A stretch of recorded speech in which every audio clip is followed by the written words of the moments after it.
రామ్ నారాయణ్ రామ్. ఈ మార్గంలో ఎవరైతే వేగంగా స్మరణం చేస్తారో, శబ్దం లేదా మంత్రం జపం చేస్తారో, వారి శరీరంలో ఉన్న అణువులు అంత వేగంగా ఈ మార్గంలో ప్రయాణీకులుగా మారతాయి. సముద్రంలోని నీరు మన కళ్లకు కనిపించకుండా ఆకాశంలోకి ఆవిరైపోవడం ఎలా జరుగుతుందో, అదే విధంగా జీవలోకం అణిమ లఘిమ ద్వారా అదే మార్గంలో వెళ్తుంది. శరీరంలో యోగా, వ్యాయామం, ప్రాణాయామం వంటి శక్తులు మేల్కొంటాయి.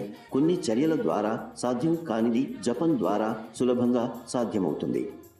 పాములు ఎక్కువగా 6 నెలలు చాకచక్యంగా ఆహారం కోసం వేటాడి తింటాయి.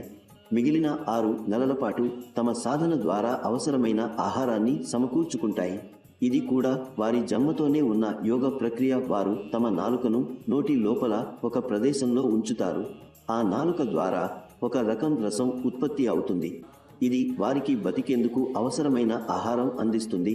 దీన్ని త్రాటక యోగా అంటారు.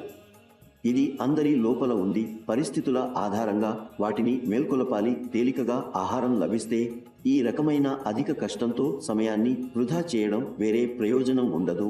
ఇది విన్నప్పుడు ఆశ్చర్యంగా అనిపించవచ్చు. ఇలాంటివి ఇంకా ఎన్నో ఉన్నాయి. వివిధ ప్రక్రియల ద్వారా వివిధ పనులు చేయబడతాయి. కానీ ఒక దుప్పటి ఒరలు ఒక్కొక్కటి ఎత్తి దానిని ఒత్తడం సాధ్యం కాదు. అందువల్ల మనం ఒక నిర్దిష్ట మార్గాన్ని ఎన్నుకోవాలి. అది ద్వారా మనకు అవసరమైన ప్రతిదీ పొందవచ్చు. మన ప్రకాశంతో భూమిని ప్రకాశింపజేయడం సాధ్యం కాదు. అది సూర్యుడి కాంతి ద్వారా మాత్రమే సాధ్యమవుతుంది. ఒక గిన్నెతో నీటిని పోసి భూమిని ముంచేయడం మన వల్ల కాదు. అది ఆకాశం నుంచి వర్షించే జలధారల ద్వారా మాత్రమే సాధ్యం.